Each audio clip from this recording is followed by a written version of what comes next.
Mr. Justin Helvey, welcome to the Rich Equation podcast, bro. Hey, thanks for having me, man. It's exciting.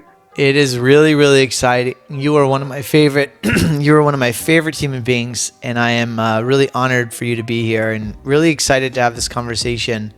I think we're going to go all over the place, kind of like we were talking about before we started recording, and it's just going to be really rich. So I'm excited. Yeah, me too. First, I want to just start by saying to the audience that Justin and I met probably about a year, maybe a year and a half ago. Randomly, we were part of a Couples Mastermind that we were both participating in. And we could not come from different backgrounds, both from a work and life perspective. But it was an immediate friendship, and we got to know each other really closely. And Justin has a really amazing story. He's one of the most tenacious fighters that I know, and just a sheer badass. So I'm really excited to be able to decipher your story and to extrapolate a lot of lessons out of you today. So yeah, let's just get into it, man. Yeah, that's funny. I would agree. When we met, it was like, I don't think, like, you have almost nothing in common, and you're like, I don't think we're going to resonate on any level. And then like 3 months later, you're like, that's my brother. That's right, man. And I think it's really funny how that happens sometimes. You know, we often meet people from all around, and we have friends that are similar to us or have similar backgrounds, and you meet people, and I don't mean this like negatively, like you have a really different background. And I think at that time you were just about to get into real estate, coming from your other business. So you were like sort of at this, where am I going? I'm going to try this thing. And like, you're just at a different place in your life. And it was, brother from another mother, really cool to come from that place. So really excited to have you, brother. Yeah, I appreciate it. So let's kind of start with, give us a little bit of, just from a high level, your journey, how you got here. Like I just mentioned, you have a really unique and rich background. You had a lot of different experiences in business. You've been traveling, you've been moving, you're now in the real estate industry. And so just give the listener a little bit of background about how you got here, and then we can go deep from there. Yeah, so I guess to kind of go as far back as it kind of matters, I ended up after high school in Wyoming, which it's Northeast Wyoming, which is like the energy capital of the nation pretty much. So we have coal out there, methane, natural gas, and oil. And so out there's plenty of jobs. Like it's kind of like just all blue collar, like pretty decent wage for like, I guess, not white collar stuff, right? So everybody out there can make like six figures. It's pretty good. And so did the coal mine route for a while, went to went to college to get my associate's degree for diesel technology, did that for a few years. And the coal mine is just kind of, at least to me, it's a big plant, right? So you go in there, you work shift work, basically nights and days. And that rotation, just like, I remember sitting there and looking at dudes that were like 50 and 60, and they're like, I'm like 2 years from retirement. And like, they're like, I'm about to fall over. And I was like, okay, well, I can't do that. Like, I for sure can't be that guy. So left that scene, ended up a few years later, had a buddy that really pushed me into getting into rig welding. And it's a lot different because you can kind of travel with that. You make even more money, but it kind of comes with like a little more risk and traveling and maybe time off and stuff like that. So I was like, all right, well, we'll get into this. So ended up basically heavy labor.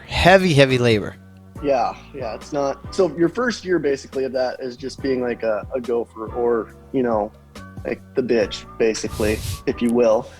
So whatever your welder needs, you're like grinding, buffing, cleaning up, doing whatever, and he's welding. And it's like, yeah, heavy labor, like pretty much 7 days a week when the oil field's hot, like, and booming, and 16-hour days, So got into that and finally broke out, which means you get your own truck and you're welding by yourself. And broke out, and that's when you start getting pay advances that are like crazy, right? You go from making $16 to $18, maybe $20 an hour as a helper, to you make like basically $60 an hour as a welder or whatever, plus overtime, whatever. You can make like $100 an hour if your contract. So you basically like quadruple your pay overnight if you pass a test and you have your stuff. So you start going through like all these like pay scales, and 2 years into it, 3 years into it, I'm like, we're crushing it, we're doing it. I'm like, we're making more money, and they're like, here's another $5 raise, here's another $5 raise, and it's not like like 50 cents or like $1. They're like really throwing money at you. Yeah, but eventually, like, it stops, right? And you hit like this peak where you're like, oh, okay. And then I know for me, a few times it was like we'd work. I used to have the pay stubs or whatever where it was like 190 hours or 180 hours or something, 2 90-hour weeks back to back. Wow. And I'm like, woo, you're like pumped. But then I remember looking at it and being like, okay, if I have to make any more money, or if I want to make any more money, I have to work more than that amount of hours. That's right. That's on that check right there. And I was like, okay, well, it was like exciting and kind of like a gut check too, because you're like, well, that's not fun. Like, I know what that last 2 weeks or last month was like, where I just worked, I didn't see anybody. Like, you have enough time to go out there, come home, eat, take a shower, go to bed, wake up, do the same process for like weeks, right? And so I was like, well, that's not really cool, because we honestly have there's no step above this. Even if you get into management, you're not really making more money. You're just doing less maybe. And then I remember looking at a lot of the older guys out there, because there's still 50, 60-year-old dudes out there welding too. And they're like, well, just save your money up, because this isn't going to be forever. So then that was like strike number 2, where I'm like, okay, so if it is good right now and we're making a lot of money, when it's bad, we just sit on the money that we saved for the last year and a half or whatever. I'm like, where does this make sense? I'm Something like, doesn't make sense. Get out of this rat race. I'm like, we just save money while it's good and then spend money while we're not working for 6 months because, oil's down the drain or whatever it may be.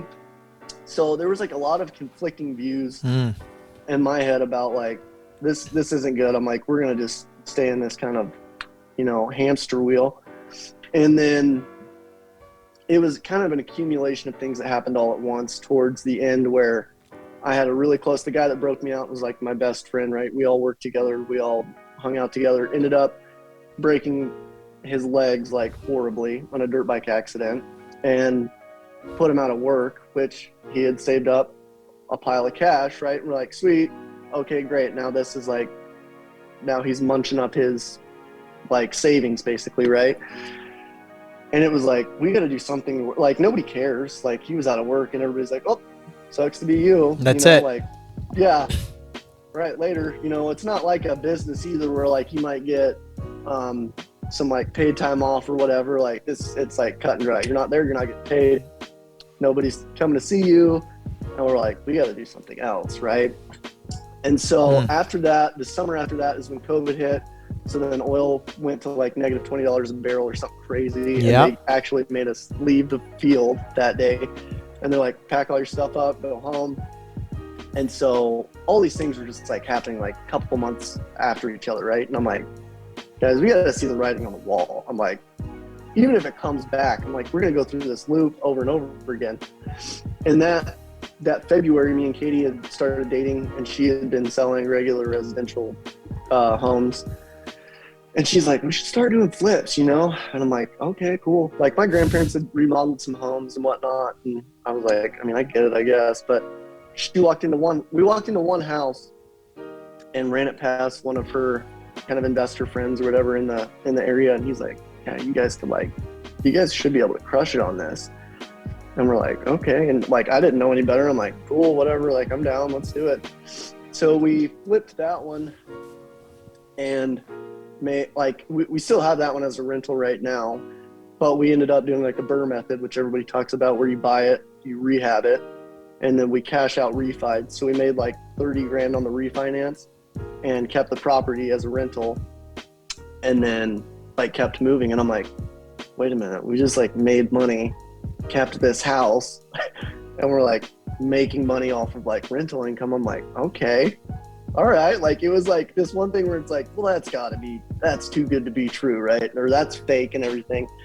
And then it just started to like click, right? And I'm like, I think this is actually possible. People just don't like do it very much because it's like scary and weird, and I don't know. It's new. It's just kind of it's a taboo subject, right? Like you have to go talk to the bank and figure things out, and I don't know. So from there, we started doing a little bit more. I bought a fourplex, we rehabbed that, and then just started like kept the train rolling. And that Thanksgiving is when, like, we'd been off and on with work a little bit. I was like, I'm gonna go get my license just in case, like, we'll figure it out. Went and got my license. Well, work was still like super slow and like off and on, which I wasn't really bothered with. I'm like, that's fine, I'll like transition into this flipping thing. And then my truck broke down. We're in the middle of like, now we're in the thick of COVID, and you can't get like parts for anything anywhere. And it's like, I'm like, okay. Like now it's a sign. Now it's like really starting to hit. You're right. I'm like, now I'm going to be like 10 grand back into my truck, which you have to have your truck. And I'm like starting to run these expenses past everybody. I'm like, guys, look at this. We're like, maybe we're making 150, 180, maybe 200 grand, depending on if you're contract or whatever. But I'm like, we got all this stuff we're getting hit with. I'm like, we're out there all the time. Our wear and tear on our bodies is terrible, right? I'm like, I'm about to drop 20 grand on my truck again. I'm like, I'm out.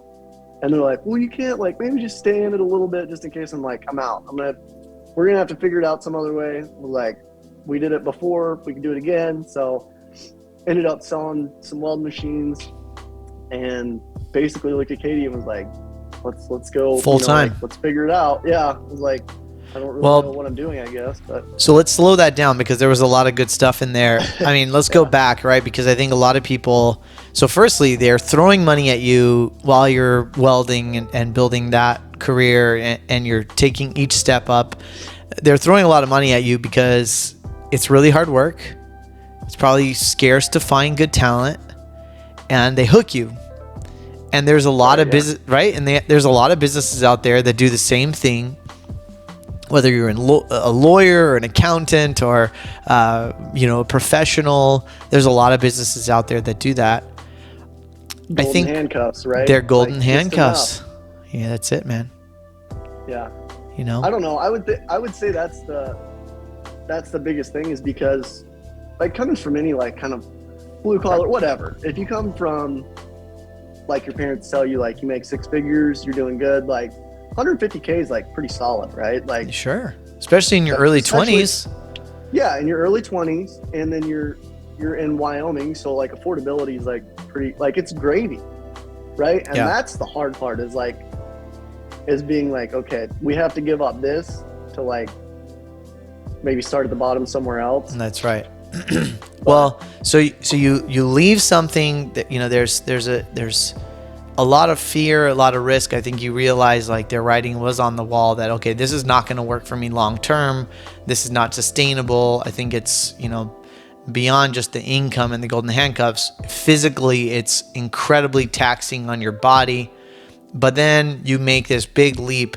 And one of the things I heard you talk was like, yeah, okay, whatever. Like you have a very jovial, relaxed, cool style too. And so, I don't want to, the listener doesn't see you and the listener doesn't know you yet. And so it's really fun to be able to see you operate in life, because you are very lighthearted, but like you didn't overthink it in jumping from one thing to another. So I really want to get into that, because I think that people often, especially at the young part of their career, like overthink about, oh, how much money can I make? And, is this what I love? And is this like speak to me and my passions and my heart and all that? And I think that sometimes the best career moves are ones that you don't really think about, and somebody just drags you along and you jump in, and you're probably on your third or fourth, if that, by now. And they're very big leaps. So let's get into like sort of the transitionary period, right? Like what is happening in your mind during that transitionary period? Because you really do sort of have this lightheartedness to you, and you don't overthink. And I think there's a gift in there somewhere. So I think my big thing is when I do, because I'm very like all over the place, right? I feel like a lot of times, but it's kind of goofy. Like I do jump around. Like I said, I spent 3 or 4 years at the coal mine and was like, all right, cool. And then went and got into welding, and welding's not really a joke, but my like attitude when I change into something is like, I'm not necessarily, I want to find the best person in that space. And it's similar to real estate, right? Like when I jumped from welding to real estate, I'm like, I know I'll be fine. Somebody out there is making like $500,000 that can show me the way.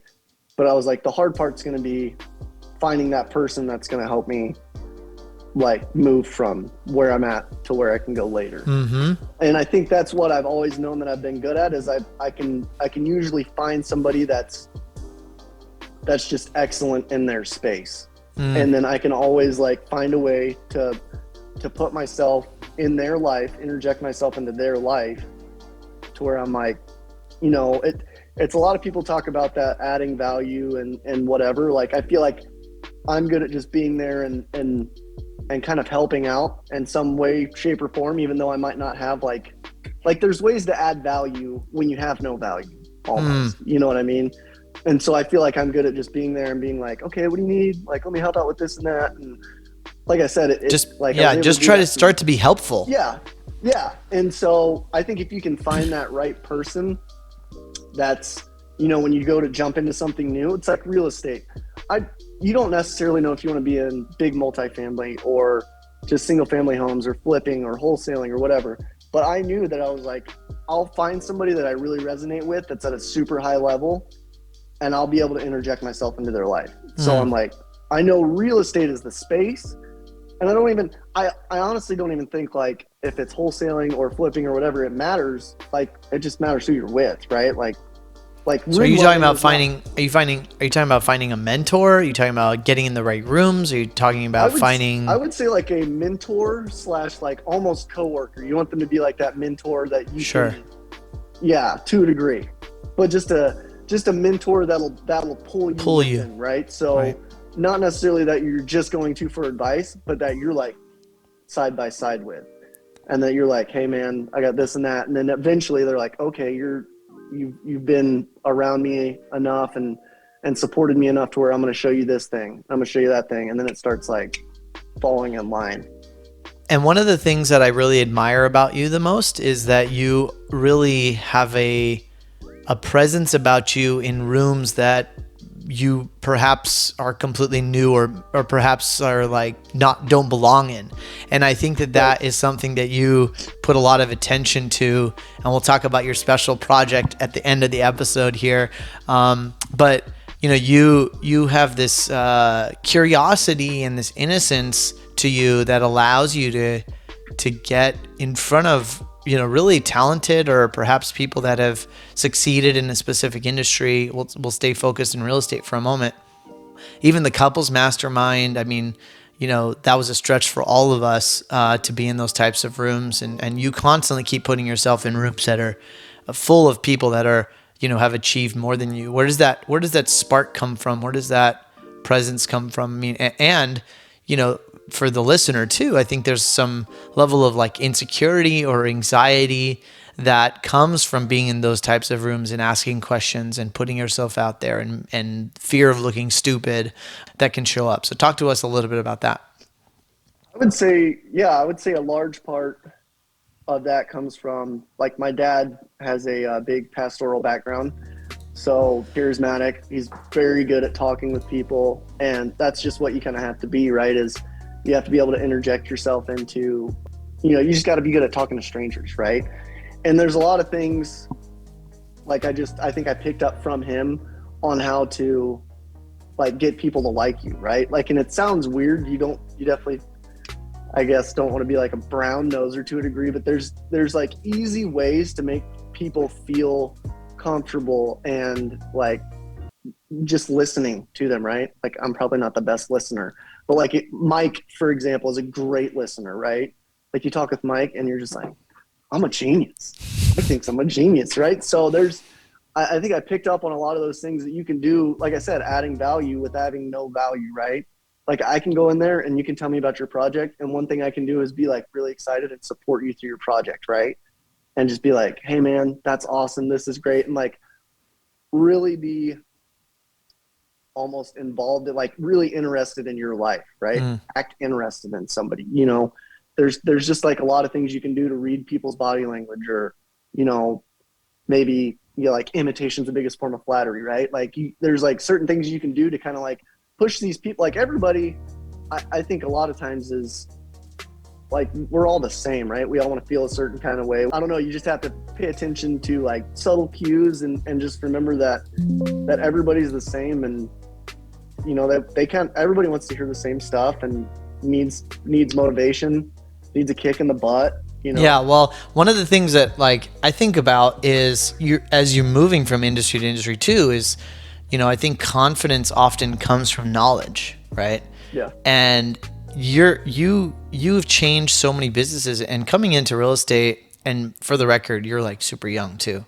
So, you know, you're coming into this big multi-trillion-dollar industry with little to no knowledge, excited, with youthful exuberance, with no experience, no knowledge, but you have this like sort of underlying confidence, right, about who you are and what you're trying to accomplish, with maybe lack of the technical skill that normally people lean on for confidence, right?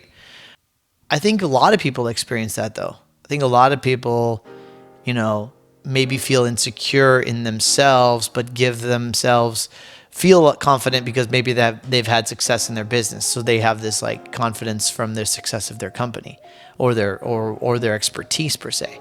But the moment you take away that success, like, oh, who am I? I can't move jobs. I can't get into, I can't talk about whatever. I can only talk about business. Do you kind of see that? Well, yes.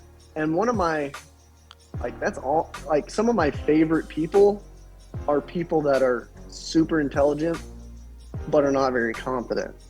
Because I'm like, I can gas you up. I'm like, I know you're smarter than me. So I'm like, I'll be your confidence. You be my intelligence, and we'll work together. Seriously, yeah, I like that. You know, like, I've had a lot of, like, I would say I've had a few relationships with friends and stuff like that in the past where, like, they don't see it inside themselves. We've all met somebody that's like a wizard, and you're like, what are you doing? Right? And you're like, no, you're you're a wizard 2 times further than everybody else. And you're like, you're not really seeing it, you know? And they're like, well, they're like just constantly beating themselves up or whatever. And I'm like, no, we're going to the moon. You're the wizard. Yeah. Like, so I think that can always be like, that's oftentimes what I'll lean into is people that, you know, I really like making relationships like that where people don't see it in themselves. And I'm like, dude, you're, you know, way more than the rest of the field. Like, I think it's easy to kind of see through people's BS when you're like, okay, maybe that person's not smart enough. But when you see a true like expert in your field that lacks confidence, I'm like, dude, if I can gas you up, you could take this thing to the moon. And then you just fill me in. You really have that in you, because you really do try to get excited. Or you get excited about other people's success. Which then fuels you to then fuel them, and it's a really fun circle. Yeah, it's just a chain. They're like, oh, what? And I'm like, I told you, you're smarter than everybody here. Let's go. Who inspires you? Who motivates you?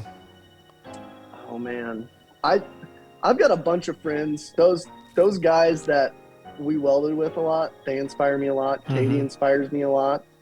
My girlfriend. I mean, everybody in the Couples Mastermind.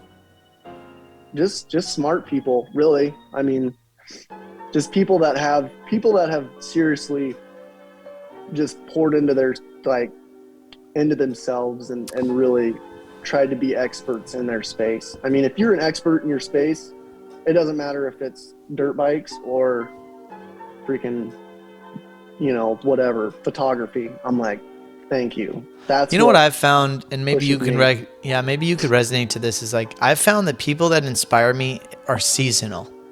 So like, there are seasons where like somebody, and it's not about them, it's really about like where I am in my life, about, I just really need to hear that from this guy. I need to see what he's doing. He's just inspiring me.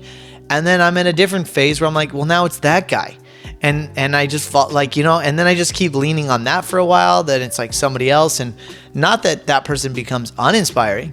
It's just because for whatever reason, I'm at a different place in my life where like, I'm just attracted, or I'm aligned with the energy of what that person's going through, and I can learn a lot from that, and I lean on that. I don't know if that's Yes. No, you know. 100%. I'm sure it's I like like your social answer. media, right? Yeah. Like you just see certain people and you're like, not this month. It's like this. You need somebody that's like super high intensity.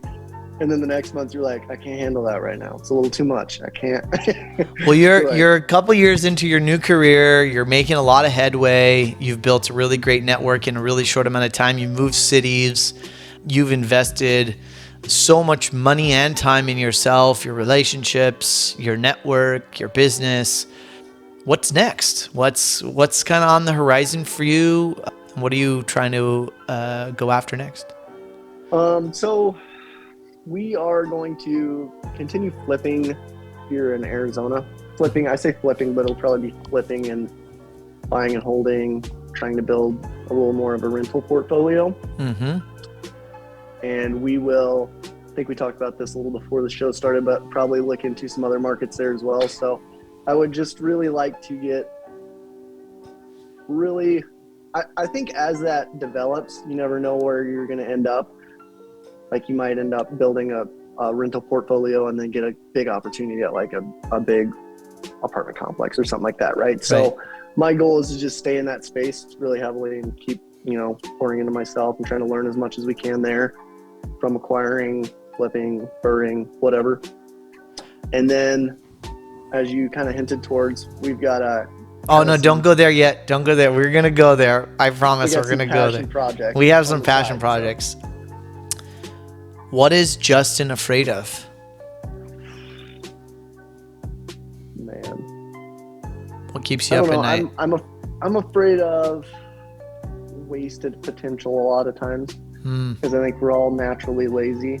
And I mean, myself included. Yep. I mean, I get mad at myself when I'm like, just get up and do something. You know what I mean? Like Move. That's what grinds me the most. Like when I know I'm not doing everything I should be and could be. And what's running through your head? Is it self-punishment? Are you rooting for yourself? Are you kicking yourself in your butt? I'm bad about self-punishment. Yeah. I just I'll get in a weird funk and be like, just beat myself up. Yeah, I think we all do that. It's easier said than done to be like, oh, well, don't talk down to yourself. And be like, man. Right. Well, I think you have a really high expectation of yourself, and I think you want to achieve a lot, and you hold yourself to a high regard. And when you're not feeling it, you punish yourself. Right. Yeah. Yeah.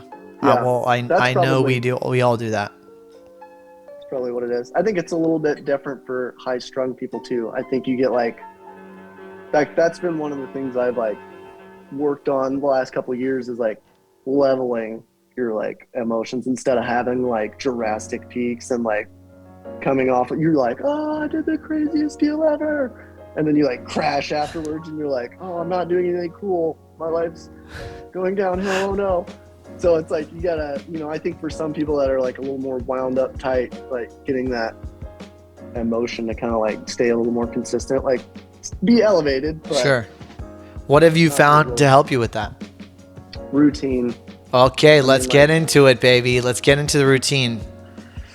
We'll see. It hasn't been great lately, but it's back and forth. I think either you have a routine or you tell yourself you have to accept if you're not in a routine season, because I kind of go in and out of those. If I'm not in the routine season, I have to just do the staples of what I know keeps me in the right headspace.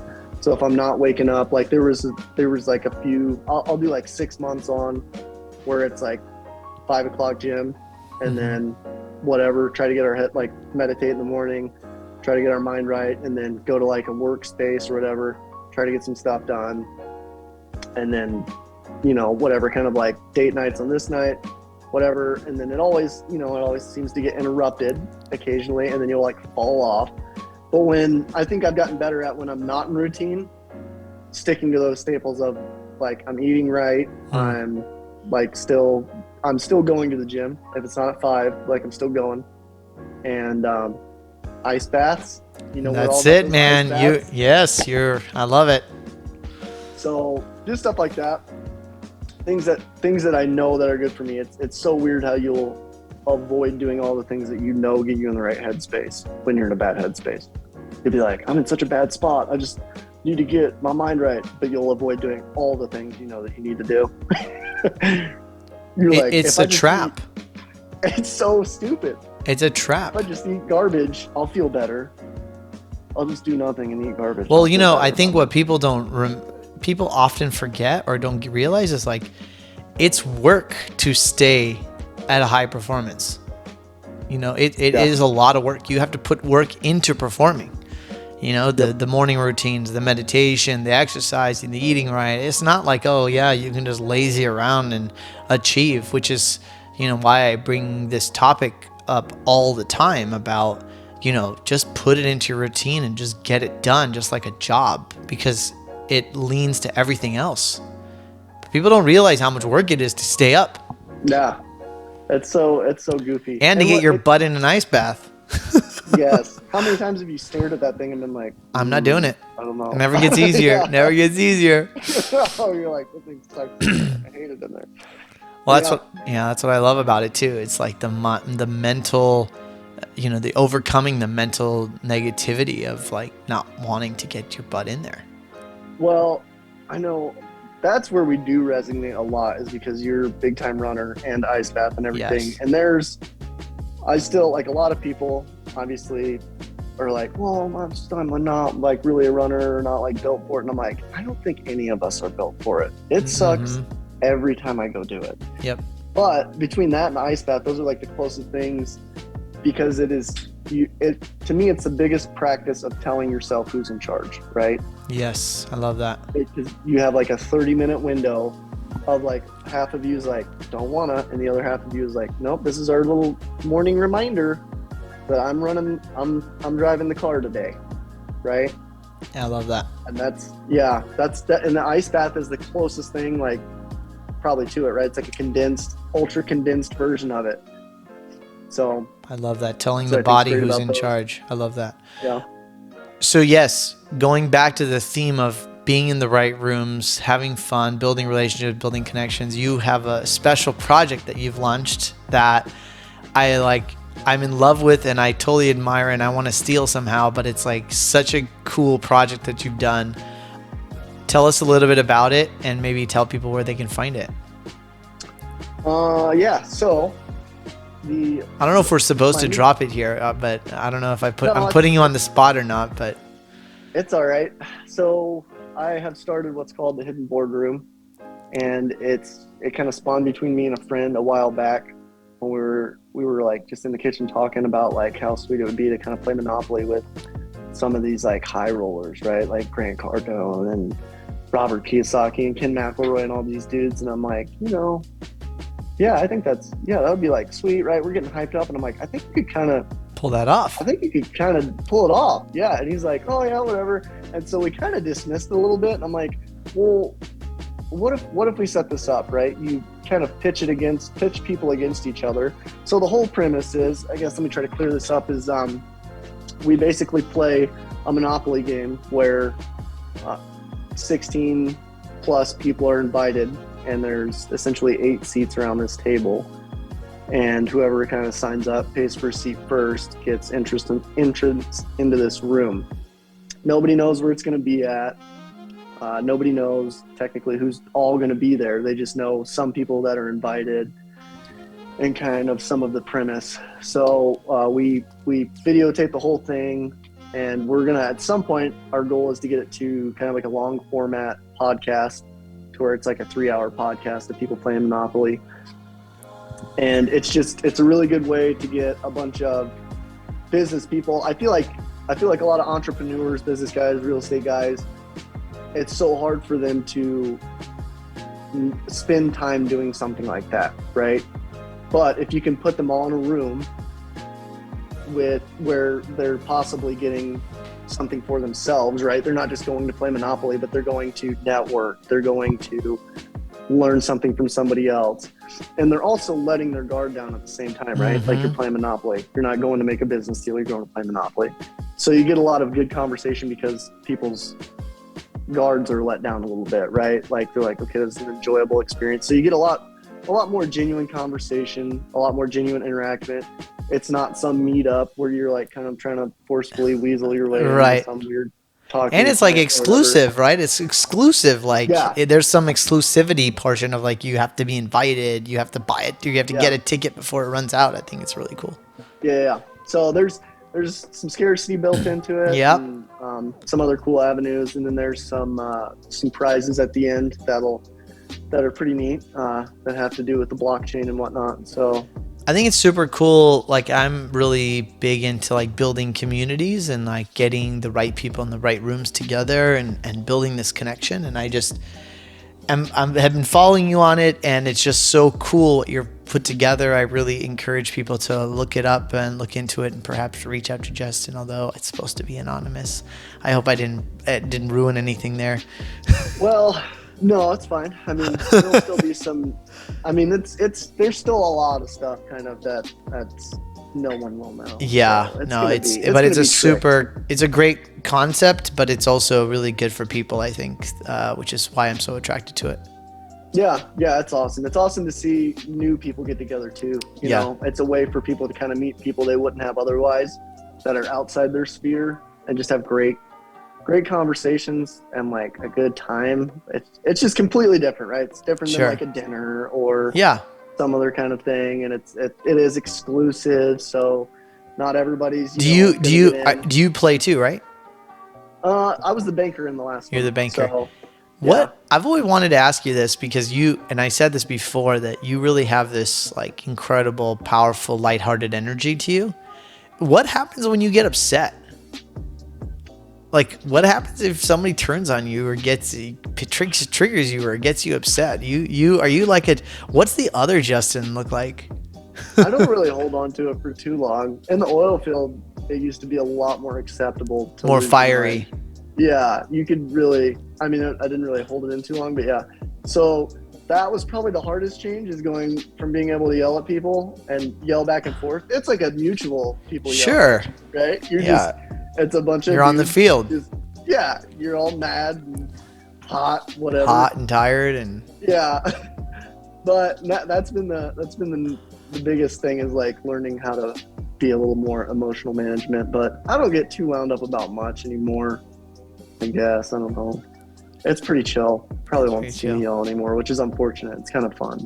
It is kind of fun. It's fun to get fiery once in a while. Yeah, I know. You get all. I don't even know if I used to get mad when I used to yell, but I just get gassed up. As we wrap up, I want to ask you a couple final questions. But for you, what does it mean to live a rich life? Oh man, I love this question. So, coming back to making changes, big changes, moving to Arizona, doing all that, I think having a rich life is a life that you are in charge of and taking responsibility for. When you start making changes and you start to seek out your perfect life, like, doesn't get much better than that. You know what I mean? Like, things will change. You'll want something different, but as soon as you start moving into your perfect day, your perfect life, what you want mapped out, that's like, you start getting a little selfish on what you want. Like, that's a rich life, as far as just you're not letting other people think for you. And I think a lot of people do that. I love how you said that too, because I think you said that, get selfish about what you want. I think a lot of people don't think about what they want and end up getting in this trap of, well, I'll get what I want if I help other people get what they need. And I don't think that's wrong. And I know our mentor, Mike, talks about that all the time.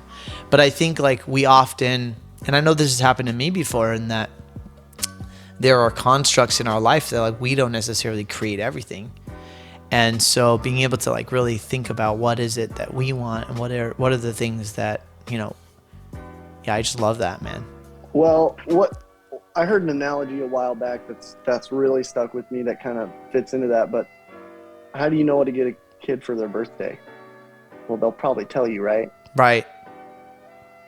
Like, we never tell ourselves what we really want, you know? So how are we supposed to go? How is anybody supposed to give us that? And how are we supposed to go get it if we never are like being selfish or like, this is what I want with my life, you know? And Yeah, people I might love be that. like, well, that's too much or whatever. But it's like, if you never start telling yourself or telling other people or putting it out there, then even if the universe is going to give you something, right? Even if I was like, I just really want to be a blessing to Ash and just give him something. Well, if you're not telling me what you want, how am I supposed to give you anything?